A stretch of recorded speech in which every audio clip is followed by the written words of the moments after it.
అటాక్లు చేస్తామనడం లేకపోతే నరికేస్తామనడం ఈ రకమైన మాటలు ఒక పాస్టర్ మాట్లాడడం అది చాలా పెద్ద ఇష్యూ అవుతున్నది.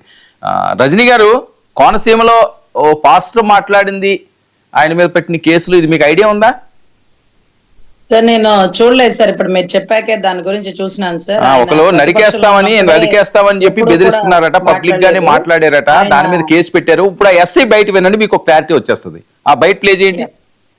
మండలం అనాథవరం గ్రామం గంగేటివారి పాలెంలో ఉన్న రీడింగ్ చర్చి పాస్టర్ గారిపై ఈరోజు పలు సెక్షన్లు వేసి కేసు నమోదు చేయటం అండి. దీనికి ముఖ్య కారణం ఏంటంటే ఆదివారం నాడు 1 గంట నుంచి 1 గంట మధ్యలో జరిగిన చర్చి ప్రార్థనలో మన గౌరవనీయులైన డిప్యూటీ సీఎం పవన్ కళ్యాణ్ గారి పైన, అదేవిధంగా సనాతన ధర్మం పైన పలు అనుచిత వ్యాఖ్యలు చేశారని చెప్పి సోషల్ మీడియాలో వీడియో వైరల్ అవటం వల్ల పలువురు ఫిర్యాదు చేయడంతో అతనిపై కేసు నమోదు చేసి దర్యాప్తు చేస్తున్నామండి.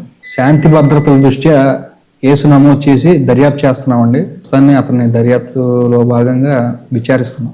ముమ్మిడివరం మండలం అనాథవరం గ్రామం ఇది ఆదివారం నాడు జరిగింది. ఇప్పుడైతే ఆయన్ని అదుపులో తీసుకున్నారు, అది చేస్తున్నారండి. అంటే డైరెక్ట్ గా పవన్ కళ్యాణ్ గారిని ఏదో చేసేస్తున్నామని మాట్లాడడం, సనాతన ధర్మం మీద చర్చిలో దాని మీద చర్చించడం, ఇలా చేస్తా అలా చేస్తా ఇలా చేస్తా అంటే ఏమైనా కుట్ర జరుగుతుందా? చాలా సార్లు మనం ఈ అంశం గురించి మాట్లాడుకున్నాం.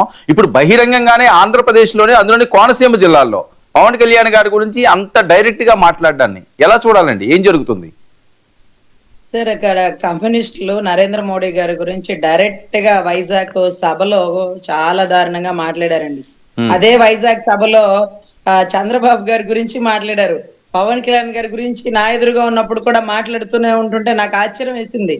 సో ఎవరి గురించి మాట్లాడారు అంటే, భావ ప్రకటన స్వేచ్ఛ ఆర్టికల్ 19 అంటూ ప్యానెల్లో వాళ్ళు, లేకపోతే రాష్ట్ర ప్రజలు అందరూ కూడా అడుగుతుంటారు.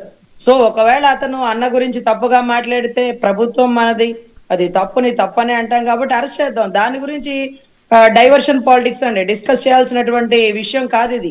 జగన్ గారు ఈ రోజు సమావేశాలు పెట్టి ఏదో దేని గురించో మాట్లాడారు కదా, బడ్జెట్ సమావేశాల గురించి మాట్లాడారు.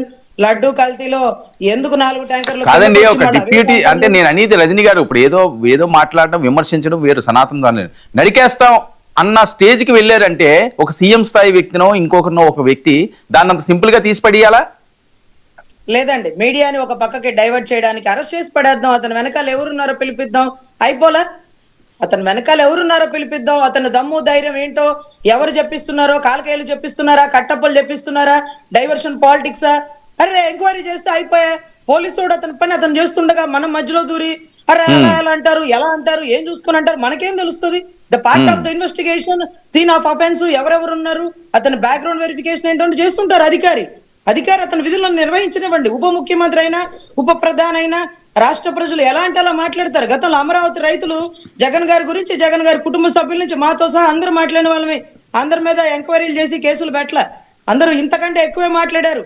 అసలు ఒక్కొక్క మహిళలు అయితే అసలు రారా ఇక్కడికి, ఏంటో నేనేంటో చూపిస్తానని కూడా అన్నారు. అప్పుడు సీఎం ఆయన, ఇంకా డిప్యూటీ సీఎం కూడా కాదు, సీఎంఏ.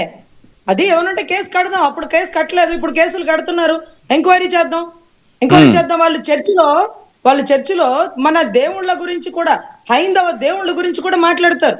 అంత మాత్రానికి దేవుళ్ళు తక్కువళ్ళు కాదు, దేవుళ్ళు పోయి కంప్లైంట్లు ఎవరు, దేవుళ్ళ గురించి మాట్లాడే వాళ్ళు వెనకాల ఉండి ఎవరు మాట్లాడిస్తున్నారు అనేది కూడా ఎంక్వైరీ చేయరండి. So the part of the investigation deputy CM గారు అన్నారు కాబట్టి ఎంక్వైరీ చేయించండి. బలాబలాలేంటో, ఏ ధైర్యంతో అన్నాడో, ఎందుకని మన మీడియాను కూడా డైవర్ట్ చేయాలనుకుంటున్నాడా, whatever it may be, చాలా కీలక విషయాలు ఉన్నాయి సార్. బిడ్డల రీఇంబర్స్మెంట్ రాలేదు, విద్యా దీవెన రాలేదు, వసతి దీవెన రాలేదు, వీటి గురించి మాట్లాడుకుందాం. రాష్ట్ర ప్రజల అంశాలు ఉన్నాయి. డిప్యూటీ సీఎం గారికి బలం ఉంది, బలగం ఉంది, ఆయన తేల్చుకోగలుగుతారు, ఆయన కేసు వేసుకోగలుగుతారు. నోరు లేని ప్రజల వైపు